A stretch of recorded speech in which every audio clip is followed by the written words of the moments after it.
ఈ విధంగా ఇందులో ఉన్న వాటర్ అంతా పోయి ఆయిల్ ఇట్లా తేలాలండి. నిలవ ఉండే పచ్చడి కాబట్టి కొంచెం ఎక్కువసేపే ఉంచేసుకోవాలండి. ఇట్లాగా స్టవ్ ఆఫ్ చేసేసుకొని పక్కన పెట్టేసుకొని చల్లార్చుకోవాలండి. పచ్చడి కలుపుకోవటానికి ఏది కూడా వేడిగా ఉండకూడదండి, అన్నీ చల్లార్చుకోవాల్సిందే. స్టవ్ వెలిగించుకొని చిన్న మూకుడు పెట్టుకొని అందులోనికి ఒక చిన్న గరిటెడు ఆయిల్ వేసుకోవాలండి. ఆయిల్ వేడెక్కనివ్వాలి.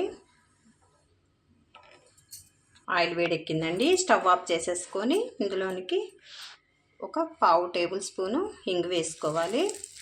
ఇంగు వేసుకోవటం వలన స్మెల్ అనేది మంచి స్మెల్ వచ్చిద్దండి. పచ్చడి కూడా చాలా రుచిగా ఉండిద్ది.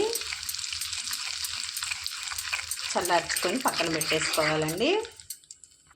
ఇందులోనికి ఈ చింతపండు గుజ్జు వేసేసుకొని మొత్తం కలిపేసుకోవాలి.